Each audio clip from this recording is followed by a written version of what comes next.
Manotra ny araba tokolasy tompoko vavy tonga soa ato tokatrantsika tsirairay avy indray ny fandarana zoiteny amin'ity aliny alakamisy faharoapolo ny volana aogositra 2024 sy 2025 ity fandarana zoiteny izay mazava fa iresahana ny fiainam-pirenena hitondrana hevitra hitondrana ihany koa atao hoe asosokevitra maro samihafa makasika ny raha-pirenena avy amina vahiny maro samihafa amin'ny sehatra samihafa mazava ho azy ny fandarana zoiteny amin'ity alina ity sika dia nanasa mpanao politika atao hoe efa voataiza ela atao anatina antoko politika misy antony matombo teny an'izay hoe efa voataiza ela atao anatina antoko politika rehefa niaina ela atao anatina antoko politika mba ahafahan'ny resaka eto mba tena isy fototra tsara mba isy ihany koa ny fanazavana tena azontsika raisina any atokantrano any androany tena te hiresaka lalindalina amin'ny ilay ataontsika hoe fekevitra navoaka ny reo tanora izay nanao ny fikeonandohany moa zany voavolana maromaro teo zay ary vovoaingana no nisy izay fekevitra izay nivoaka teny amin'ny CCIvato izay isany nisongadina tao ny resaka hoe état fédéral état unitaire zany ny adevitra tao ary amin'izao fotoana izao moa sika dia mbola miandry ny tena hoe fikeonandoham-pirenena izay mety hoe edikevitra amin'izay hoe rafitra ovainy eto Madagasikara izay kanefa na izany anaty izany tsy mampaninona ny hoe tonga dia miresaka mialohany izany mba mitondra fanazavana mba ahafahany rehetra mahazo ihany koa satria ilay ataontsika hoe ilay resaka maro ny hoe miresadresaka fotsiny fa tsy misy fototra izany indrindra no nazahoantsika ny ity vahiny androany ity tena isorana be lehibe ianao satria tena mpanetretena lehibe no nanasananao amin'ity androany ity andriamatoa mahosindra haja azafady heriny aina Front National ny antoko leader Fanilo miarahaba tompoko. Ya miarahaba anao namana heriny anja ary koa miarahaba ny voaka malagasy izay manaraka nyity fandaharana zoiteny ity. Mankasitraka nareo ato amin'ny Jominy TV izay nanasanay efa ampidinidinika fa napatapakahatra mikasika raha-pirenena. Zahay matsy amin'ny antoko politikanay dia manana didy anazava ny saim-bahoaka manoloana ny zava-misy eto amin'ny firenena. Eny ary ny resaka hoe fédéralisme, état fédéral izany dia isan'ny resaka hita teny amin'ny tambazotran-tserasera tany anatin'ny fekevitry ny tanora ihany koa dia nisy ny fidirana izany voambolana vaovao atao hoe efa nisy ihany izany taloha ary efa nisy ny ady ho an'izany hoe fédéralisme izany teto Madagasikara kanefa tsy tafavoaka hatramin'ny farany namoizanain'olona mihitsy tamin'izany fotoana izany fa androany mba tiako ny ametra-panontaniana aminao mba hazavao mivoaka malagasy ohatrotrany ahoana marina moa le hoe état unitaire état fédéral ohatrotrany ahoana ihany koa mety ho tombony na ny mety ho lesoka mety amintsika eto Madagasikara ve izy amin'ireo. Ya misaotra anao namana ary nianja nametraka an'izay fanontaniana zay ny io tokoa araka voalazanao dia tsy zavatra vaovao adevitra efa nisy efa ela tany amin'ny fiandohanina nanganana ny repoblika voalohany dia efa mipetraka adevitra io tateorina tamin'ny taona 2010 raika amin'ny 2010 dia nisy io adevitra io ary namoizana enina olo araka ny teneninao zay zao izy io miverina le adevitra ary maresaka izy noho nyty resaka réseaux sociaux ty zany resaka ka dia malaky le fampitahan-kevitra izay leader Fanilo aloha hitondra hevitra mazava makasika an'io zany amin'ny mahala lehibe ny antoko leader Fanilo zany leader Fanilo aloha zany dia tsy indriko aty am-boalohany fa tsy parti fédéraliste fa ny leader Fanilo kosa dia efa nahita tamin'ny fotoana nanorenana azy tany amin'ny taona 1992 fa misy fanarenam-pirenena tokony atao eto zany zay le era farany amin'ny leader Fanilo reconstruction nationale enina amin'ny folo miralahy izy namorona an'io izay nitarina Erzora Zafimaleo ary za azy amin'ny teny eto dia tsy miteny ny hevitriko manokana fa mitondra ny hevitry ny antoko leader Fanilo satria tsy zany tompony leader Fanilo na dia zany foloany io moa zany fomba fisainana ao aminay amin'ny leader Fanilo satria mbola fahavelony nga Erzora Zafimaleo dia efa namaritra sahady izy hoe tsy azy tsy fananany manokana na ny fananany fianakaviana Zafimaleo leader fa an'izay mpikambana rehetra manaja ny fitsangakevitra sy ny soatoavy ny antoko ka za eto zany miteny mitondra ny teniny antoko fa tsy mitondra ny hevitroko manokana ya zay aloha tiako tsindrina ka leader fanilo dia tsy mandala ny resaka fédéralisme fa zay kosa hatrany amboloany dia nitaky ny ametrana ny atao hoe structure fortement décentralisée teto Madagasikara ny ataonao hoe décentralisation ho anay leader fanilo fa maritany azy dia tokony anana autonomie administrative autonomie politique ary indrindrandrindra autonomie budgétaire ny vondrom-bahoaka tsy njara-pahefana ninona anaranya na faritra io na faritany zany ny zavatra efa nedianay hatrany amboloany ka mandraky tia ny androany io resaka androany adevitra mikasika ny état unitaire na fédéral io izy io zany ny zavatra tena tiako tsindrina mafy androany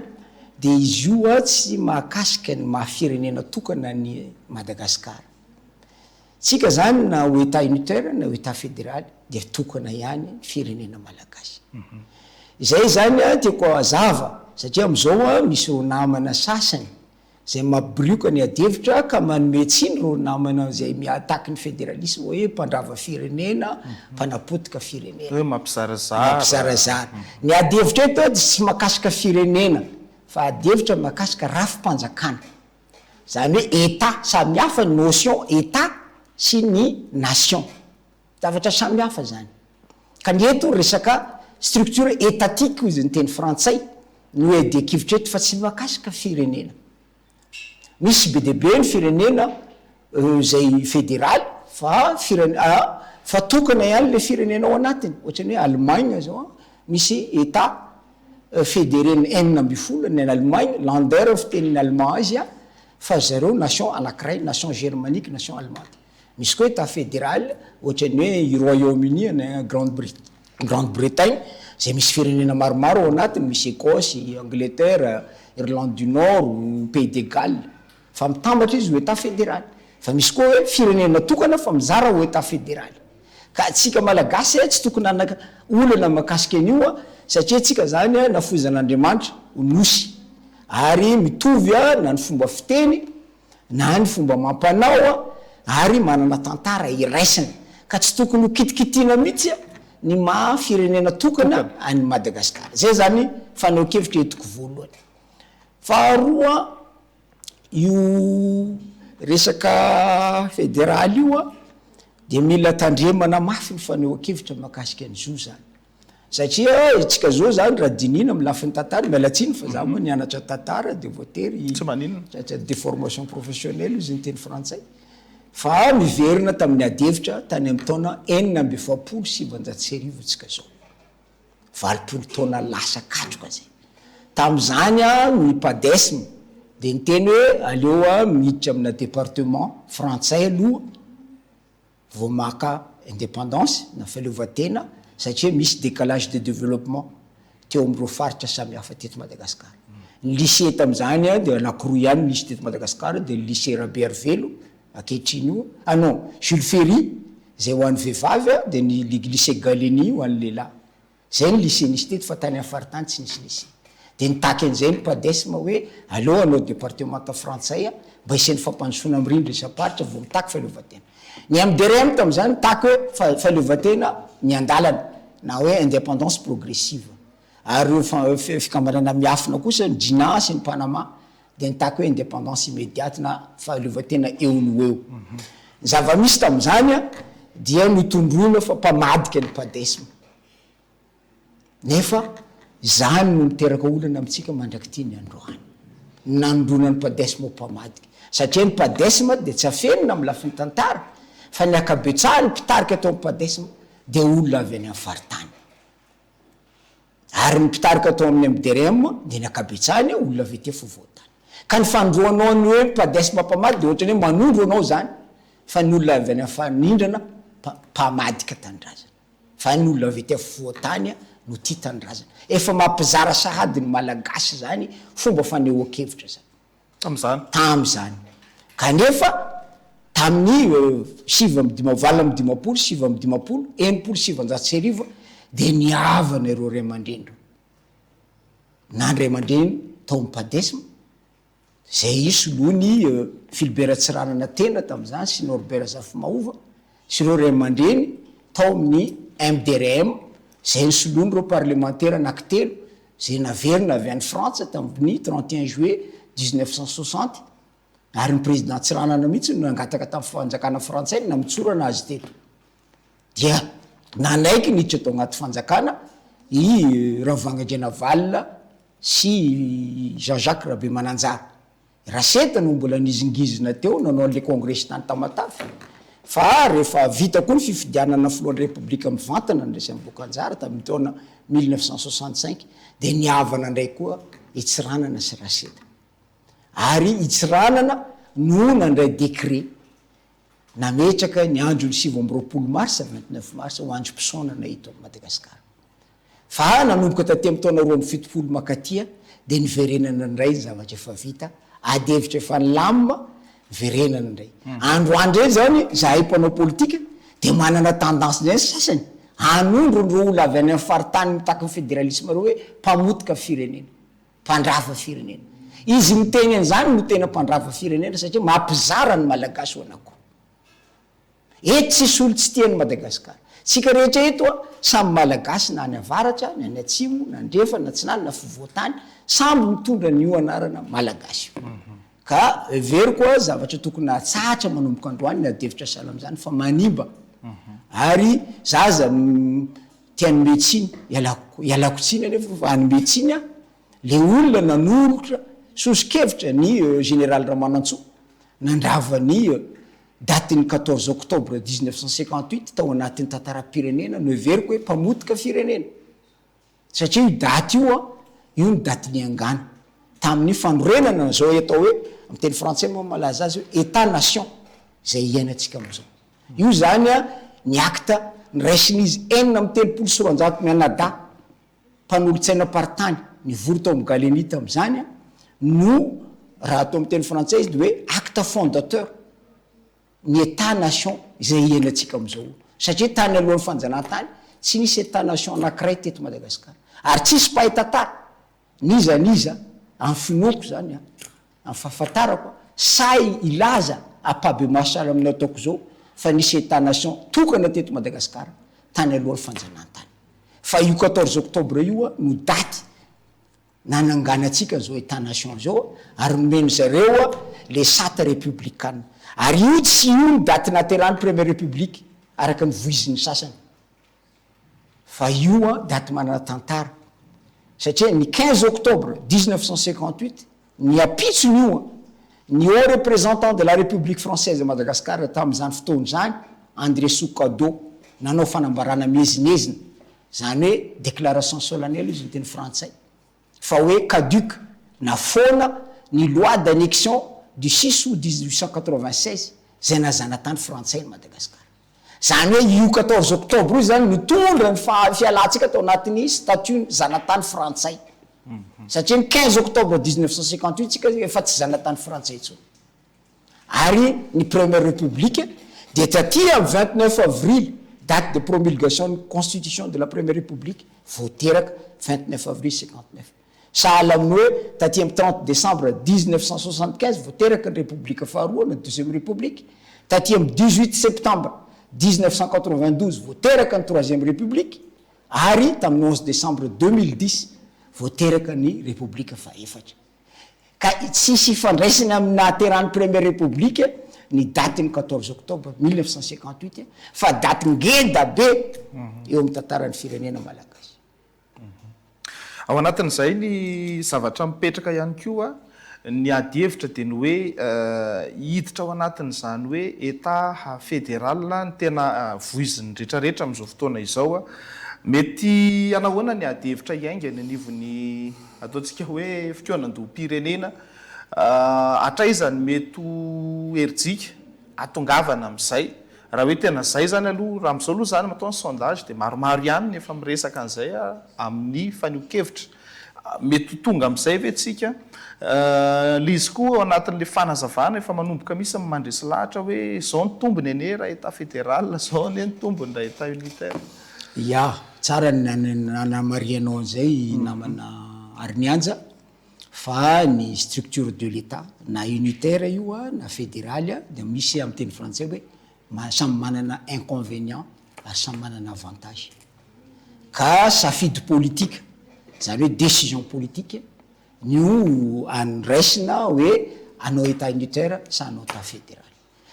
io miankina be amin'ny zava-misy iainana ny firenena zany no andraisana fanapahan-kevitra fa tsy hoentina amina tendrom-po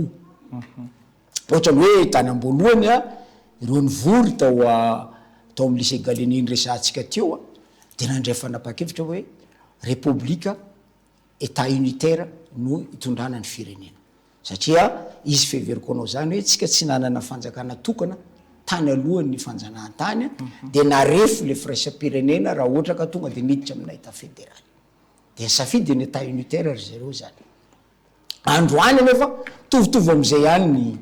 ny zava-misy zany raha mijery anao androany zany ny situation politique économique et sociale eto Madagasikara de hoe mametraka fantanina anao tokony ho androany tokoa ve no ametrana ny état fédéral eto Madagasikara raha ohatra ka izany no tietsika irosoana zany sa miandry kely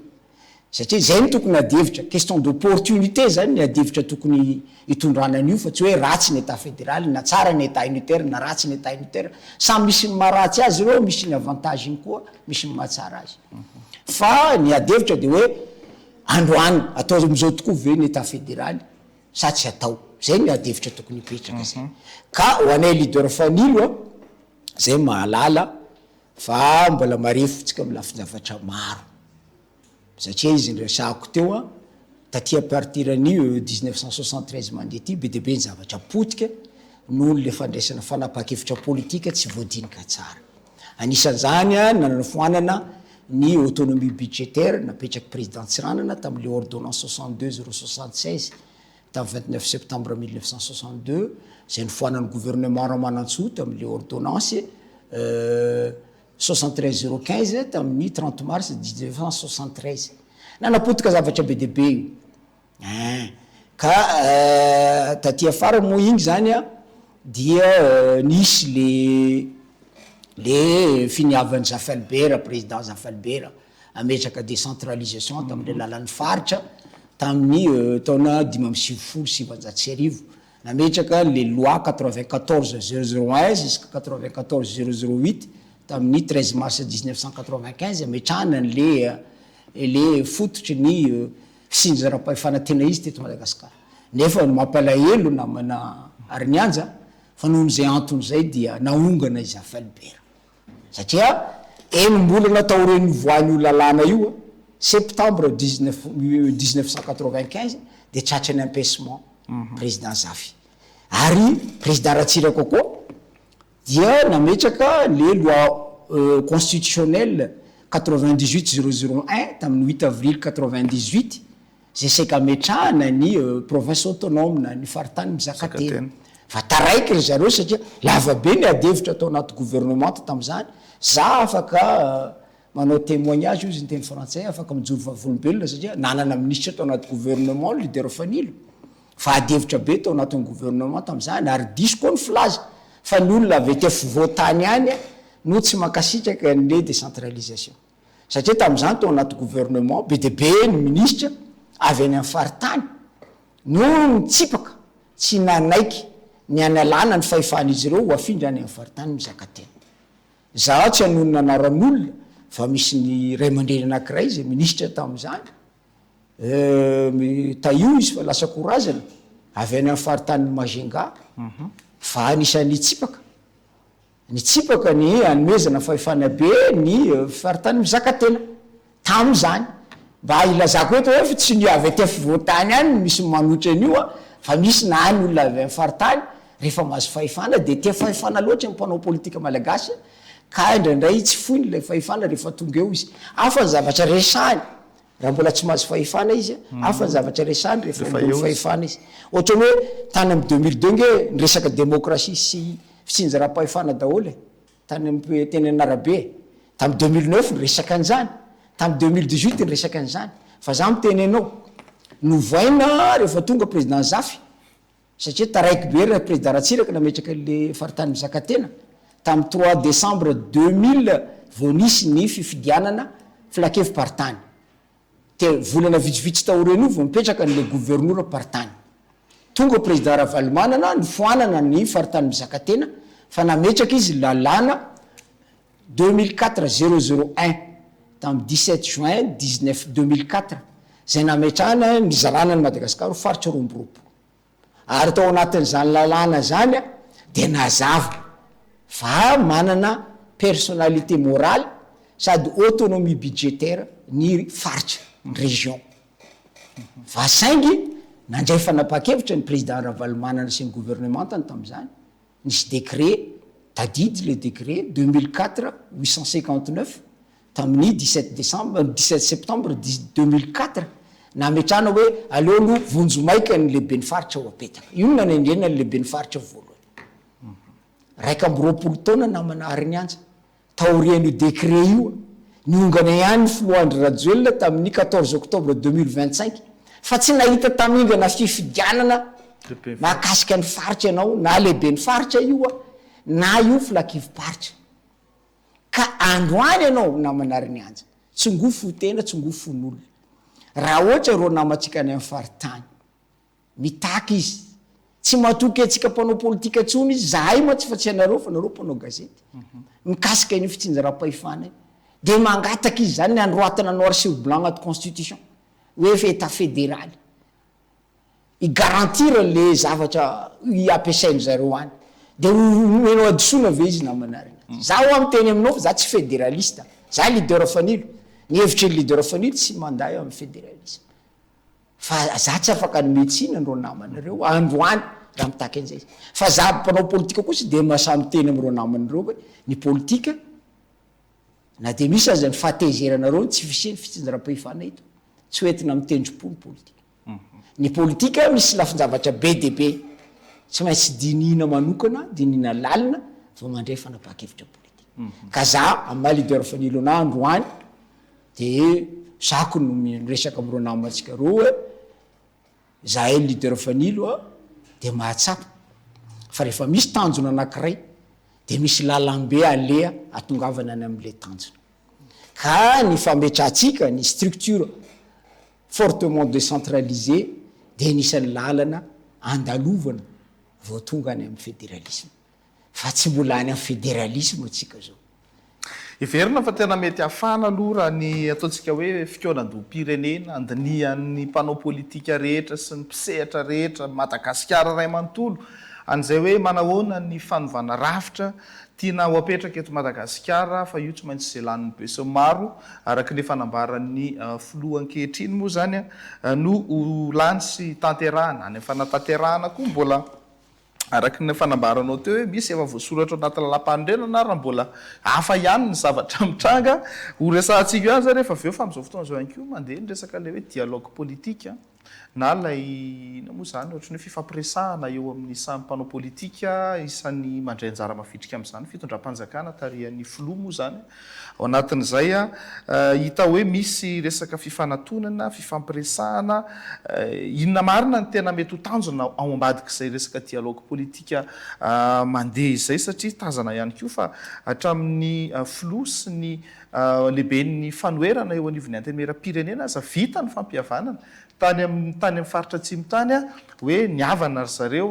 nisy ny fety be mihitsy tany raha tsy diso ao anatin'izay rehetrarehetra izay ny filoha zany nisan'ny ao anatin'ny politika mpanjakana le hoe mampiombina ny malagasy rehetra ihany koa mety ao anatin'izay rehetrarehetra izay ve processus makany le fanavozana daholo ve zany zavatra mandeha zany tsara marena aloha namanary ny anja ty amboalohany fa ny zavatra nisy nampiongana ny fitondrana Rajoelina dia olana économique sociale olana ara-toekarena sociale zay namparary malagasy na tonga anazy nitsangana le olona tsy isany toko politika ny tarika fa ny vahoaka mihitsy no nitsangana tsy mitovy tany amin'ny 2009 na tany amin'ny 2002 na tany amin'ny 91 hoe mpanao politika tena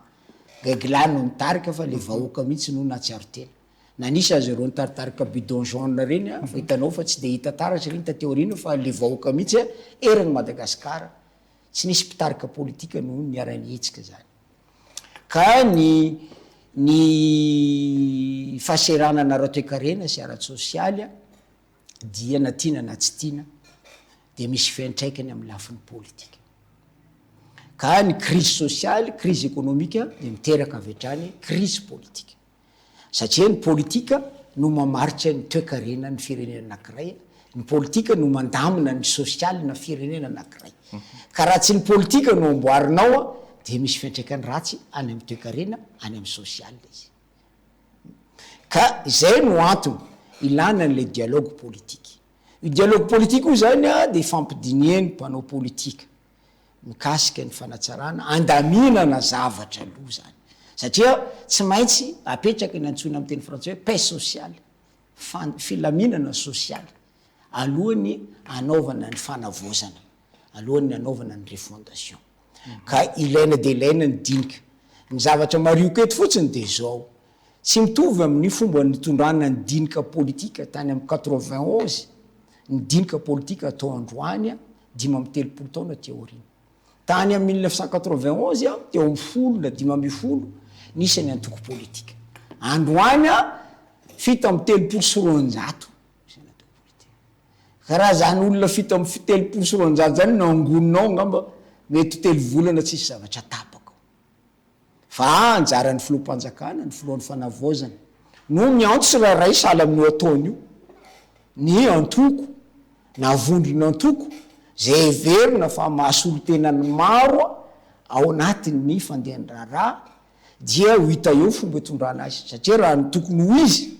ny dialogue politique de tokony farana foana amina accord politique amina fifanarana politique ary fifanamparana politique io raha ny tokony ho izy mba hanana ny force de loi izy ny teny frantsay de mivadika convention ary zay convention zay nitondrana ny tany sy ny firenena mandritra n'le teteza mita ametrahana n'le rafitra rehetrarehetra zay veritsika fa tokony ho avozina ka zay zany tokony hoaniny afaranan'io fampidinena politika io na dialogue politique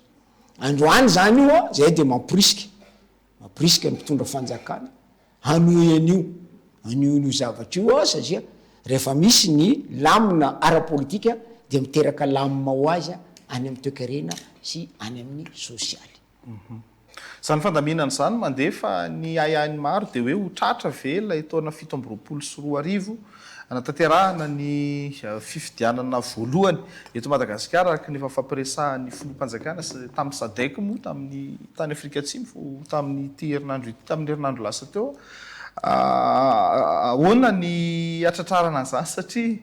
le processus zao ara ny fikoanan-doham-pirenena voafanikafana no vita fa mbola tsy hita hoe aiza ho aiza ny tena toyany ohatra miayay ihany rehetra ao anatin'le izy ahoana ny fanazavana entanareo les choses politiques c'est toujours imprévisible hoy izy vazaha eritreritra no mamaritra hoe sy maintsy am'izao satria zay ny tanjona mametraka tanjona zany tsika hoe any amin'ny taona farany 2027 de tapitra ny fifidianana fa zay processus zay misy zavatra be deabe mbola ataotsika nelanelana mety ho tratry zay mety emitra kely arakaraka ny zava-misy fa tsy manery atsika kosa hoe analan'le tanjona atsika hoe amin'ny 2027 tokony vita ny fifidianana ny zava-misy aloha zany androany dia mbola betsaka ny asa atao ao anatin'le izy tsy menatsiny raha ohatra ka heritaona zay amin'ny oktobra zao ty fanjakana ty hoe misy ny zavatra vita misy ny zavatra tsy vita satria efa niteneniko tamin'ny zava-vahininao teto farany namana Rinianja fa ty mpitondra fanjakana atsika androany ty tsy olona ny omana nao politika tsy olona tondra fanjakana fa mariamila zany ary reo be deabe manodidina azy ireo tsy voatery ny safidiny reo fa reo milaza rehetra nandray anjara tamin'ny tolona de hoe mila toerana sahaza an'izay andraikitra ny raisin'izay de nangononao daholy ka ao anatin'io satria zay no masaritra mitondra fanjakana aoriana na etsi-bahoaka mouvement populaire satria be deabe no mitolona zay nandray anjara de meo anay meo toerana zay fa zay nandray anjara nefa ny tolona eny akianja namanary ny anja toraka vato gendarme de tsy mitovy amin'ny fitondra fanjakana sanga sanangy samihafa ny mitolona eny andalambe sy mitondra fanjakana fa ny fitondrana fanjakana mila fiomanana mila fiofanana manokana mihitsy ary tsy enarana ny andakilasy any amin'ny université fa tena hoe zay le hoe panneau politique politicien ny fiteny azy amin'ny teny frantsay ary tsisy école mamonofana an'io ambony tany à part le parti politique ny antoko politika ihany manofana no politicien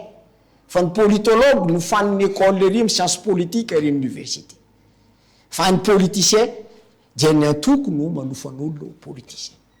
ka ny olo politicien no tokony tondra ny tany sy fanjakana fa eto amintsika matsy sahala amin'ny manjony ny avatsika kristianina am'izao be debe no milaza azy pasteur eny andalambe sy nandalo école théologique de ohatra zay koa be debe no lasa pasteur fotsiny eny andalambe de ohatra zay koa be debe koa mitonona mpanao politique fa tsy tena mpanao politique sako miteny an'izany za tsy manivaiva olona sanatria ny vava fa ny manao politika kosa tsy sangisangy satria raha-pirenena ary izay nasaiko miteny satria izy filoratsiraka zay tsy ananakavana na raha-pirenena ka olona mpanao politika daholo eny teto tondra teto nandritra n'izay républicain fanesy izay tao anatina hoe antoko misy moa eo fitondrana manangana antoko sy ny sisa tafaverina eo fitondrana ihany nefa Madagasikara mbola mahantra mbola taraiky ihany tao anatin'izay rehetrarehetra zay hatreo fitondrany Andry Rajoelina zany resako tsy resaka ny fitondrana amin'izao satria ireo tsy mpanao politika fa miaramila ka anao ihany zao ny teny teo hoe fa betsaka ny teo amin'ny fitondrana vao namorona antoko nefa za vo teo ny teny taminao hoe fa ny antoko angeny mamolavola olona fa tsy hoe le olona ny mamorona antoko mifanotra nge zany olona volovolainy antoko ny tokony hitondra fa tsy hoe tonga amin'ny fitondrana le olona vao mamorona fa matetika ny olona volavolainy antoko tsy tafapetraka eo amina fitondrana mihitsy aiza ny lesika fa inona misy olona zany tena hoe zay de atao anatin'ny antoko fa de antitra ao anatin'le antoko anankiray ao izy tsy nahazo na de ataontsika hoe mera ary na seho fokotany ary marina ny voalazanao tena misy zay no antony na tonga leader fanilo nanomboka tany amin'ny taona 1999 zahay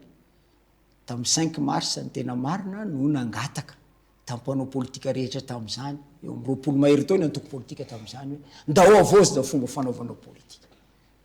zay le hoe etika politika ndresany ery zorazafy maleo tamin'ny fotoanandro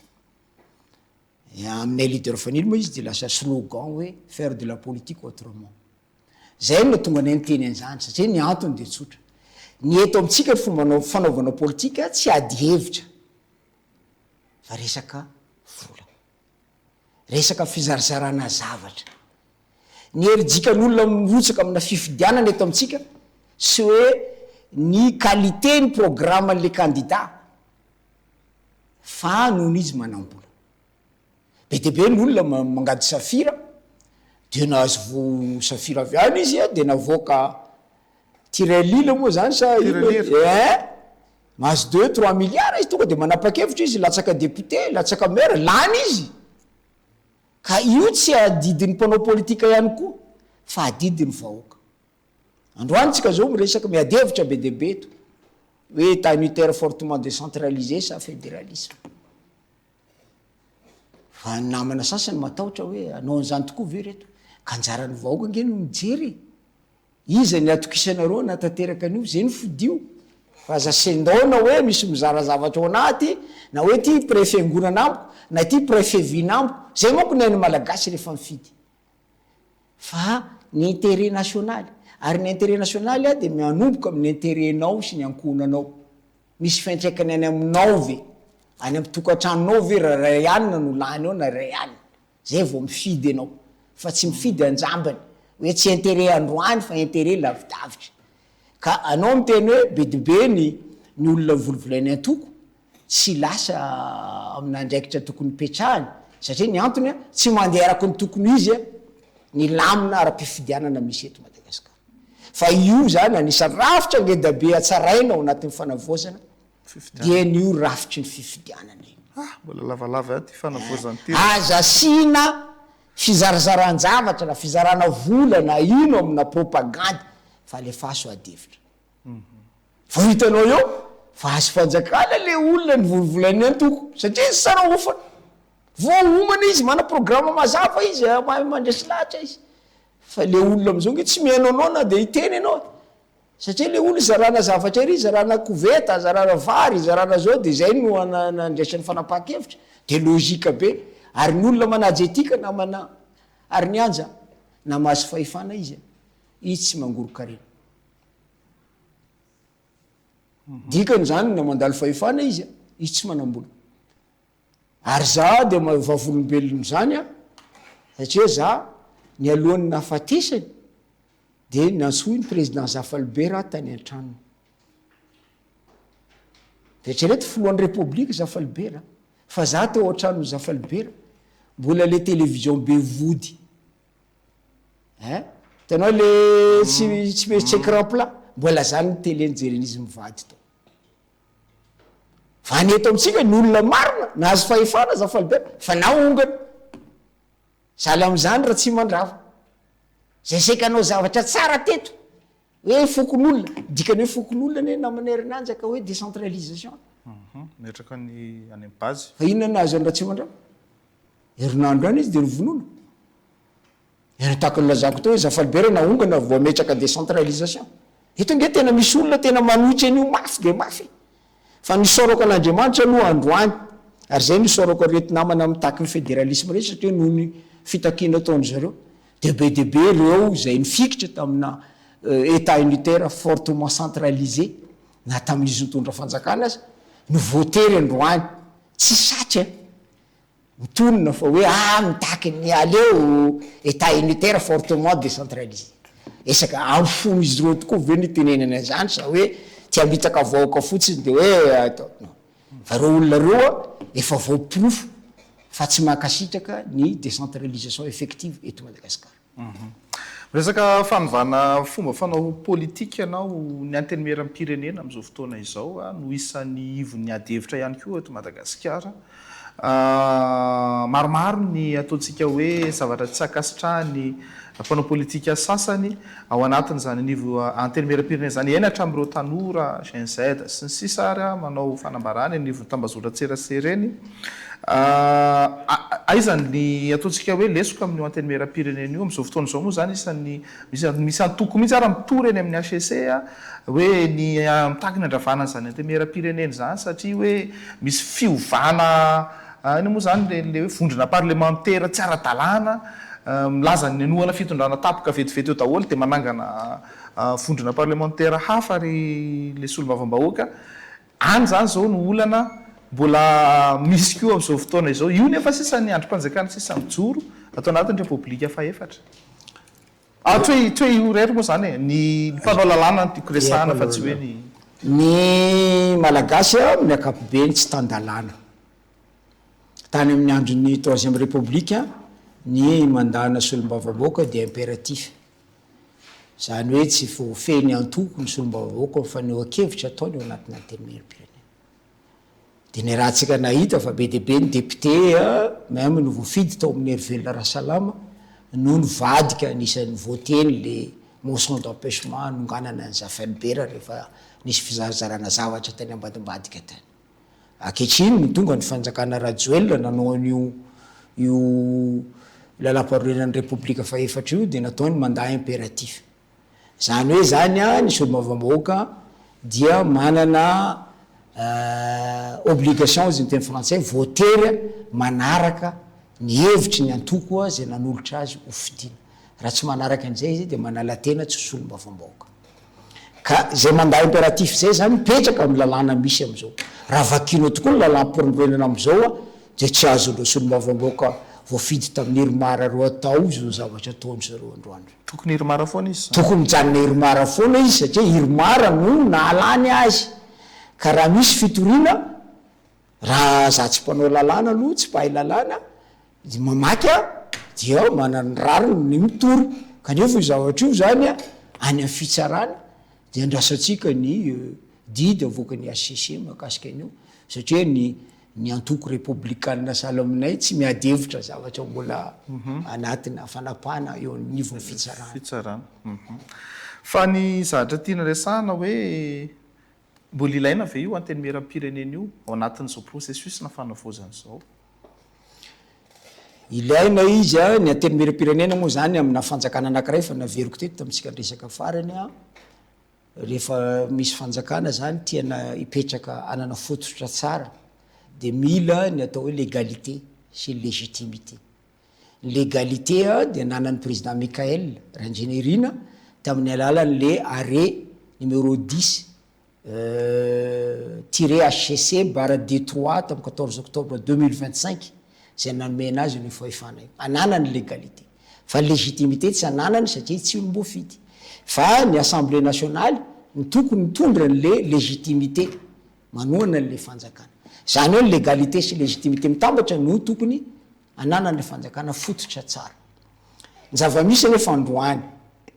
izy zany resantsika zany korotana ny anteny mairam-pirenena satria be de be ny fanakianana hoentin'olona amin'ny anteny mairam-pirenena hoe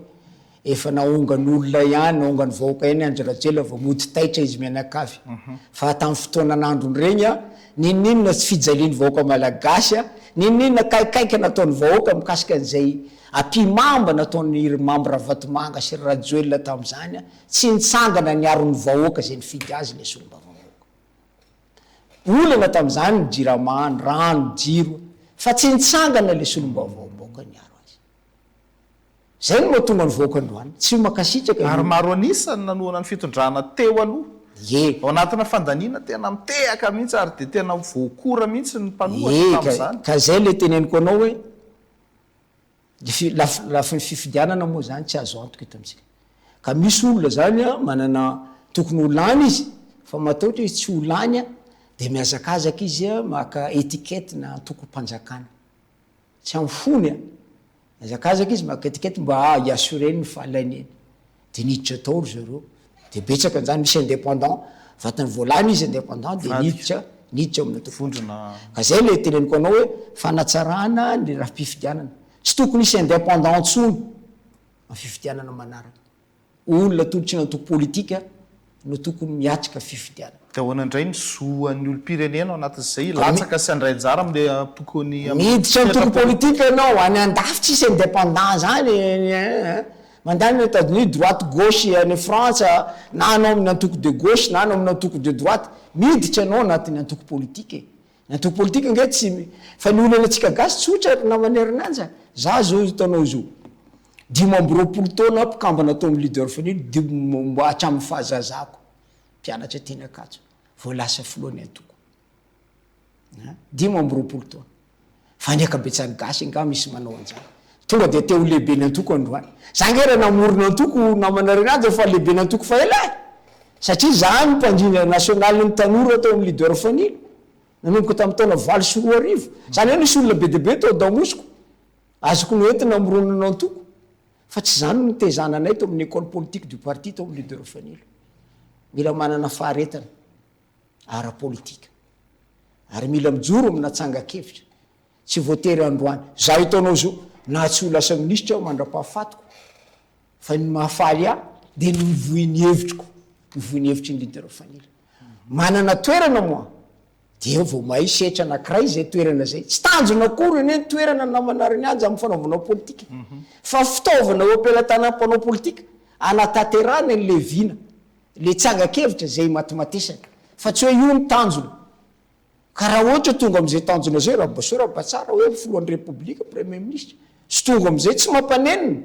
fa zay mivoiny hevitray fa tsy midika hoe ivadika zay satria tsy lahany ministra satria tsy voafidy député tsy voafidy maire de iova hevitra non tsy manao ana moa position ny antoko leader fanily zany am'izao fitondrany zao manohanareo sa tsy manohana sa ahoana ny zay moa araky mivolazako anao teo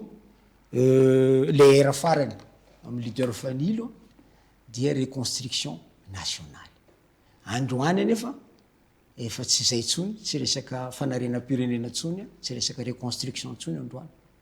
fa refondation zany hoe hatrany amin'ny fototra mihitsy nipotika androany raha tamin'ny 92 namoronana ny leader fanilo ny rindrina no simba fa androany le fototra no simba ka raha ohatra ny fanjakana io zay mitondra hoe refondation zay manoana zany satria leader fanilo nge tsy manoana tsangan'olona fa tsangakevitra ka raha le hevitra refondation no oentina zay manoana zato sanjato atongavana amin'ny refondation ary raha ohatra koa ka hoe ity fanjakana fanavozana ty no atongavatsika any amin'ny fanjakana misy fitsinjara-pahefana tena izy fa tsy hoe fitsinjara-pahefana tsy izy ohatran'izay nisy teo de zay manoana satria zany no zavatra nitakiny manahoana ny fandraisana anjaranareo anatin'ny fitondrana fanavozana amin'izao fotoana zao satria za zao mahita hoe misy aza ny vovonana politika zay voaingana no tsangana misy ny sasany manana solotena daholo eny anatin'ny fitondrana fanavozana any aiza ho aiza ny leader fanilo ny leader fanilo aloha zany a de sahala amin'ny zavatra rehetra nyteneniko anao raha ohatra manana ny avantageny izy amin'ny tsangakevitra ijorony sy ny sotoavina ijorony fa manana ny fahalemeny koa izy satria zavatra nitezananay a zay aloha namana Arinianja raha tsy atsona zay tsy anaoko sisika zay tsy manaoko sisika ka tsy gaga anao hoe misy antoko taty aorina nanaoko sisika de nazy toerana leader fanilonay aloha de mialatsiny a fa zay ndray tsy anaoko sisika fa zay manaja tena fa raha ohatra ka mahatsapa ny tsaikefa zay nananay ka hoe avina roa nampy anay io anatin'ny fitondrano io zay vonona ndray anjara ka hoana moa nafatarana zareo an'izay raha tsy mifampiresaka aloha satria anao ihany fa tsy tao anatina tsy ny lomambe tao anatina politika mpitondra ankehitriny ka tsy afantatra daholo hoe iza ny antoko iza de iza no iza de iza no ka ry zareo nge mijery an'izao fandarana ataontsika ay moa marina zay mijery an'izao izy hita ny zavatra ataontsika ary misy mpanolotsaina koa ny eo aminazy ao mety tany hoe izy koa ny mba mamakimaky boky mikasika tantaram-pirenena fantany hoe inona leader fanilo zany eny efa nanana ny tsaiky efa nitety fa nisy mpitondra fanjakana ambony nisy prime ministre avy amin'ny leader fanilo tam'izany natsoana tato aminay nisorona nalefa tany amin'ny NDD Bérigique Jean Omer nge mpikambana bureau politique leader fanilo izy lasa premier ministre igny Jean-Marc Rakoto Mamonjy zay filoha nasionalinay tam'izany filohan'ny antenimena-pirenena fa nisy ambassadeur BDB tato aminay fa nisy mpikambana gouvernement nanana groupe parlementaire foana ny leader fanilo na tany amin'ny assemblée nationale na tany amin'ny sénat zay nanana maire BDB rany Madagascar ka raha olona hoe mitondra fanjakana raha tany amboalohany mpitondra ankehitriny tsy nahafantatra anay tsy meko tsiny fa zao fa valo volana izy mitondra tokony fantany iza inona zany hoe leader fanilo zany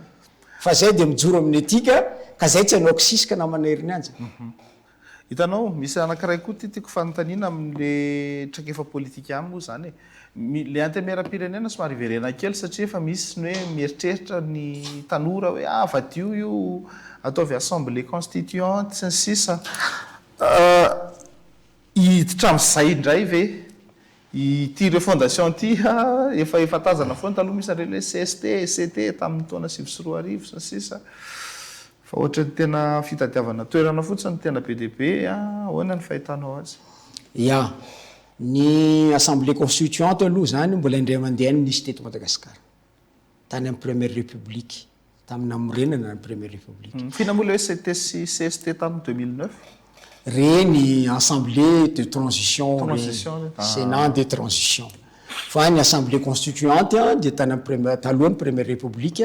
le nivory tao amin'ny lycée Galeny le teneniko anao le filakevim-paritany anakely le rany Madagasikara reo no nivadika assemblée constituante namolavolana lalam-panorenana tamin'ny première république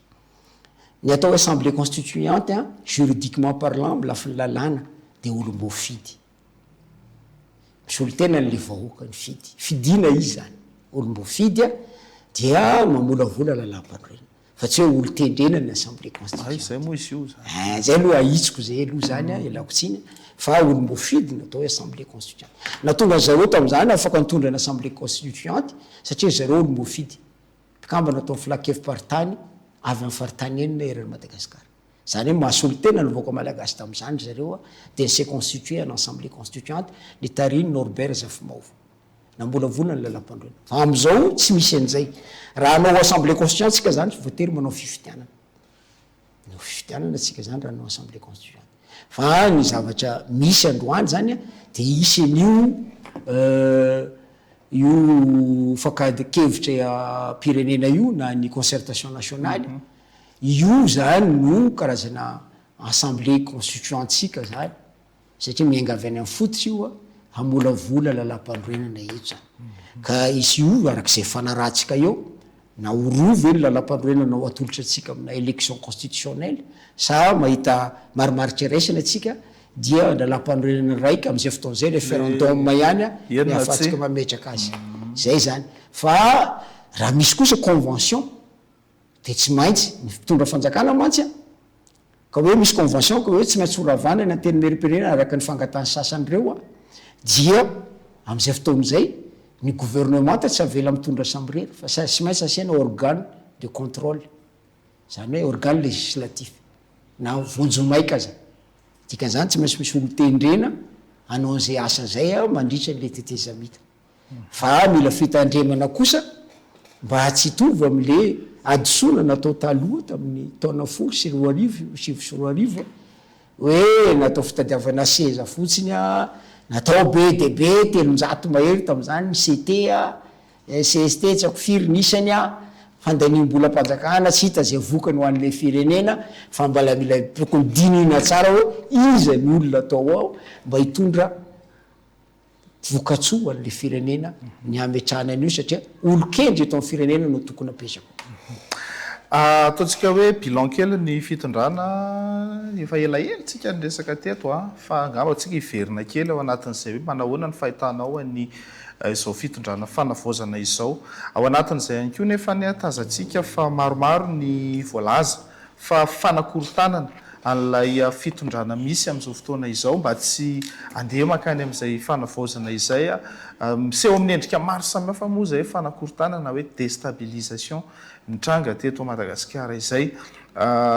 inona ny tokony ho toizana inona no atsaraina inona ny tokony ho tandremana izao fitondrana izao raha efa nilaza ihany moa nareo zany hoe manohana n'ilay hevitra entina hoe refondation. Ny zavatra tokony tandremana voalohany namana Rinanja rehefa maka fahefana io zany raha ohatra ko mpanao matematika dia mahalala tsara hoe inona ny atao hoe domaine de définition raha vao diso zany dia diso daholo ny calcul rehetra ty afara dia ny fisafidianana ny olona iray asa io zavatra mila tandremana voalohany ary nampiombana ny mpitondra rehetra nisy teto dia noho nataony ny olona nanodidina torohevitra diso no nampiongana ny mpitondra rehetra teto ka ny olona atao manodidina no mila tandremana voalohany iza ny olona ho atao akaiky ny mpitondra rehefa anao mitondra fanjakana zay zany ny voalohany olotriny ahoana ahoana zany be de be izy tsy voary voatanisy eto hoe reto daholo ny critère fa za mino olon-dehibe reo mpitondra atsika reo manana maizy azy daholo reo de fantany azony tsara zay zany afatra avy aminay leader fanily zany olona saly amin'inona no tokony atao ny zavatra faharoa dia amin'ny zao fotoana zao zany misy ny zavatra mandeha ary tena mandeha tokoa raha mitaha amin'ny tany aloha zany mandeha tokoa be de be tsy teny ianao na fitantanana ny mpiasam-panjakana satria za miteny zao nisy ny mpiasam-panjakana tanao fa niova ny fiainanay tato ato niova ny fiainanay satria zay nahazo indemnité de logement tsaratsara kokoa lavitra mihitsy ny mpampianatra nahazo indemnité décret misy indemnité de risque fa mandehandeha any any amin'ny fahasalamana niova ny fiainan'ny mpiasam-panjakana amin'ny ankapobeny zavatra mikasika ny hoe lalana vetivety nanaovan'ity fanavozana ty ny lalam-pirenena zay noeverina hoe telo taona efa taona manao azy fa vetivety vita n'le lalana zavatra isorany tiafana ny zareo zany resaka jirama io misy ezaka ataony zareo zao sambo be hitanao misy ezaka misy elanelana any amin'ny 46 milliards d'ariary any ny vitomabidin'le soloka indray manafatra raha mitamy le nataontsika tany aloha ezaka ngeda be zany resany fitondram-panjakana zany fa misy koa ny zavatra mbola tsy mety satria atsika miteny zao mbola tsy foana ny kolikoly mbola tsy foana ny kolikoly io fa nefana zany hitanao miady any ny fanjakana io namerina ny concours idirana mpitsara matoy naverina dia zay mahatsapa le mpitondra fa misy zavatra tsy mety fa mbola manjaka ny kolikoly zay zany avao mbola manjaka ny raha matahora na tompona andraikitra maro samihafa any anatina ministera any mbola be dehibe ny mitaitaina isaky ny talata larobia isaky misy flanqueur du ministre hoe afaka sa tsy afaka dia tsy samandray fanapa-kevitra ny olana teto amintsika hoe namana Rinanja indrindra atao anatin'le 20 taona farany zay tsy vitany hoe tsy nanao décentralisation tsika fa même le pouvoir déconcentré de l'état tsy ny asometsika araky ny tokony izy zany hoe mampimenomenina ny olona mitako fédéralisme androany satria nanino aty-Antananarivo no manao passeport ny olona rehetrarehetra irany Madagasikara zany eny tsy idirana décentralisation déconcentration de l'état zany hoe sampam-panjakana no tokony anao an'izany any amin'ny faritany fa tsy avandole tsisy décentralisation zany fa déconcentration zany de pouvoir zany hoe concours anao concours magistrat zao io verina concours en 1er septembre hatramin'ny 4 septembre eto Antananarivo ihany centre unique izy ny teny frantsay de mba eritreretinao namana ariny antsy n'olona avy any Fort Dauphin avy any Sambava avy any Dego avy any Maroantsetra avy any Maintrano anao concours eto hitovy amin'ny zanako manao concours avy kelikely eto izy mandeha bus eninjato de tonga am'le toerana avanao concours fa ohatrinona ny lany ray aman-dreny avy any Fort Dauphin mba afindrahoany hoe ataovy centre unique le concours de ataovy any Fort Dauphin ny concours raha tsy atsika eto Antananarivo mikakaika voalohany hoe ahoana nandefasana ny zanakay de anao concours any Fort Dauphin fa maninona raha niany izay le tena konao tambaloha tsongofo n'olona tsongofo tena marary angero malagasy an'ireo anao équivalence administrative na diplôme ve de ekarana ty Antananarivo déconcentration de pouvoir ange zany tsisy dirana décentralisation zany fa maninona kay tsy omena ny any amin'ny sapam-panjakana ny fanabea ny ministère ny asa any amin'ny faritany no manao ny équivalence administrative nefa vola firy ny lany firy fanampiana omeny vahiny amina resaka digitalisation informatisation ny administration fa maninona tsy atao mandraky ty ny androany ka anao miteny hoe mikasika ny bilan za mahita aloha zany rehefa ny zavatra io moa koa zavatra rehetra namana ariny any za misy lafi tsara misy ratsy foana tsisy zavatra tsara tanteraka na ratsy tanteraka fa rehefa ny tsara ny bebe noho ny ratsy de azo lazaina fa tsara le izy ka zay zao mahita hoe efa tsara raha bulletin masera zao zany ty fitondrana ty zao de hoe toizy fa tsara bulletin masera hoe misy ezaka atao am'zareo fa na zany misy zavatra tokony areny misy anarana ihany ko misy anarana ka io ny mitondra fanjakana izy teneko anao to tsy anarana an-dakilasy fa ny atoko politika ny mampofagna anao na anao zany eo amin'ny fitantanany fanjakana anao vao mampianatena ka eo nareo tokony manohana azy nareo ny efa enjanao anaty politika fa ny aina ela atao anaty politika enary mamaraparana ny fandaharany sika misy ny filakevim-pirenena araky ny efa février ho tanterany antoko leader fanilo amin'ny fahasembyfolo volana septembre ho avy izao mety ao ve no angoronana ny hevitra hoentina ny fitoanam-pirenena sa ina ny tena tanjona ao anatin'izay resaka hoe filakevim-pirenena zay ya misaotra anao namerina an'izay satria izy tokoa filakevim-pirenena zay ho ataonay zay antsona daholo ny namana irany Madagasikara na koa reo any Andilam-bato misy koa leader fanilo any Europe zay tonga mandefa solotena manatrika an'io filakevim-pirenena io nambarako anao tany ambolohany ery zorazafy maleo de nyteny fa tsy fananany na fananany fianakaviany leader fanilo fa an'izay rehetra mpikambana manaja ny sotoavina sy ny tsangakevitry ny antoko ka na za président raky teneniko to tsy zany tompony io raha mandeha ny adevitra am'izao zany tsy manana hotenenina raha tsy io filakevim-pirenena io no manapa-kevitra hoe zao no hoteneninao président ka manoloana zava-misy am'izao io zany be debe ny zavatra tsy maintsy anandraisana fanapa-kevitra na ny zavatra hoentina any amin'ny fikanondom-pirenena resanao na mikasika an'le lalam-panorenana zavatra azo antoka fotsiny aloha de zay manoana ny structure fortement décentralisée fa hoe miainga avy any amin'ny faritra ve le vondroboky tsinjara-pahefana sa faritany zany hoe région autonome ve sa province autonome ny filakevim-pirenena no manapaka an'izany fa io zany setra anankiray afahanay mitondra ny hevitry ny antoko fa zay moatsy eo amin'ny bureau national zay no mahatonga ny ay hoe BNC na bureau national de coordination mpandrindra fotsiny zay fa ny hevitra miainga avy any amin'ny base zany hoe leader fanilo parti décentralisé miainga avy any ambany no miakatra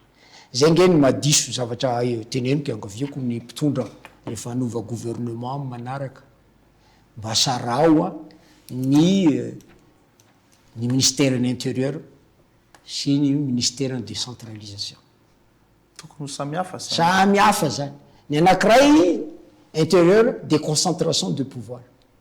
représentation de l'état, zany hoe mandalo amin'ny chef district, préfet district midina tany amin'ny délégué d'arrondissement,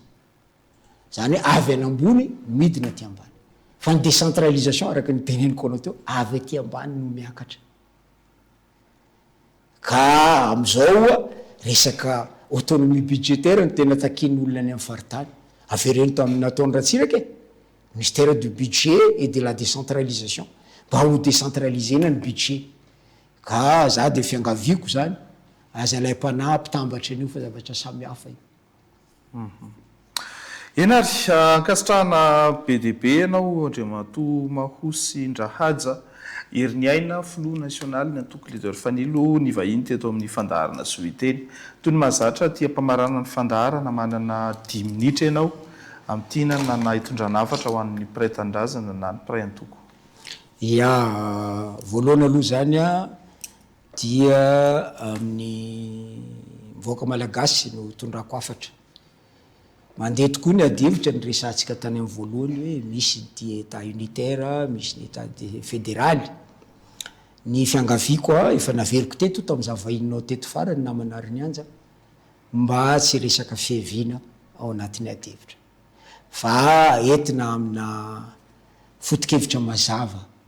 no adivitra hoentina zany a fa itsika malagasy tsy manana olana ara-piaviana satria tsika une nation. Raha amin'ny teny française même le ethnie resan'ny vazaha tsy de mitombona eto Madagasikara satria ethnie anankiray ny gasy raha ny tena izy satria mitovy be de be ny zavatra itoviana noho zay ny mahasamy hafa. Tsika tsy mbola mpafirina firenena hafa aty Afrika ohatra anao any Ethiopie 20 ny foko any Ethiopie 20 tena samy hafa samy hafa mihitsy. Ary ny constitution éthiopienne de 1995 dia ny reconnaître nanaiky ny fisiana firenena mihitsy azy satria nationalité nation samy hafa ao anatin'ny fanjakana etiopiana. Misy an'izany Omoro, Amara, Somalie, Tigréen, misy BDB, misy Afara, zay olona samy hafa mihitsy. Fa mitambatra firenena efa narivo taona ro mitambatra firenena. A Nigeria, fanjakana fédéral koa Nigeria, fa misy foko any 500 ary misy karazam-pitenenana 500 mahery samy hafa. Any Afrika Atsimo misy karazam-pitenenana 12, izany hoe langue nationale izy amin'ny fiteny samy hafa. Ireo rehefa tsy misy adivitra ohatra ny adivitra eto antsika. Fa maninona atsika malagasy no manao? Vesatry ny tantara misy zavatra tany aloha tsy voava. Izy rehefa niteneniko teo misy zavatra ny vahany ray aman-dreny tany amin'ny taona 80 dia vokariny sasany indray aty voizina indray aty afara mandranitra ady. Asazonareo tiako tenena. Alatsiny amin'izay fa izay zavatra izay zany mba hiangaviako voaka malagasy ajanony io resaka fivoizana fiaviana. Faharoa ho anay leader fanilo. Manasa atsika mpikambana leader fanilo rehetra samby anao ezaka ho tonga aty Antananarivo anatrika an'io filakevim-pirenena io zay ataontsika fa araka ny voalaza teo io ny fanapa-kevitra faratampony atao anatin'ny antoko ametrahantsika ny hevitritsika manoloana ny raharaham-pirenena. Ny fifidianana filoana antoko 5 taona mantsy ny mandahana filoana antoko aminay ato tamin'ny 1er mai 2023 nalany ana filoa dia any amin'ny volana mai koa zany farafatarany 2022 na 2028 vao mifidy filoa sy bro vaovao zay. Fa io kosa io filakevim-pirenena zay ho ataontsika io zany dia andresantsika fanapa-kevitra lehibe mahakasika ny raharaham-pirenena misy amizao ka dia mamerina fisaorana anareo ato amin'ny Jominy TV fandaharana Zoiteny indrindra anao namana Arinyanja satra ny miantso hoe tonga zay androany dia misaotra betsaka anao nanasa ary dia mankasitraka mankatelina an'ireo voaka malagasy maro zay nanaraka an'ity fandaharana ty fa dia samby tsara samby tahiny Zagnahary aby atsika mianakavy sotra tompoko la makasitraka tompoko va saotranareo mihitsy moa tonga e saotranareo tonga satria matona nasa koa zay dia misy mba hevitra tiana ipasy ihany koa makany mivoaka malagasy ilaina ndraiky efa politika indrindra ny olona voataiza ao anatina toko politika miakatra eto amin'izany fandarana zoiteny zany mba ampiakarana ambonimbony kokoa ny ady hevitra sy ny fomba fijery ny sehatra misy moa zany na ny sehatra politika na ny fiainam-pirenena mba ahafahantsika malagasy ihany koa tena mba matakatra samihafa mihitsy ny hoe raha io misy moto anankiray dia tena mécanicien eto hoe inona ny problème an'ity moteur ty sy ny hoe io misy olona ty moto fotsiny dia ino ampiakarina eo zay no isaorana be dia be mihitsy hoe olona tena miaina anatin'ny antoko politika no asaina mitondra hevitra eto fandarana zoiteny akasitrahana be dia be ihany koa isika ny tokantrano nanaraka ny fandarana hatramin'ny farany manasa antsika rehetra ihany koa zay manan-kevitra na mpanao politika na olon-tsotra na iza maniry ny akatra eto fandarana zoiteny dia azo atao ny miantso ny laharana zay hitantsika ao amin'ny page ny LEJT sotra antsika ihany koa zay nanaraka mivantana tamin'ny Facebook sy ny tamin'ny Canal Plus manerana izao tontolo izao veloma tompoko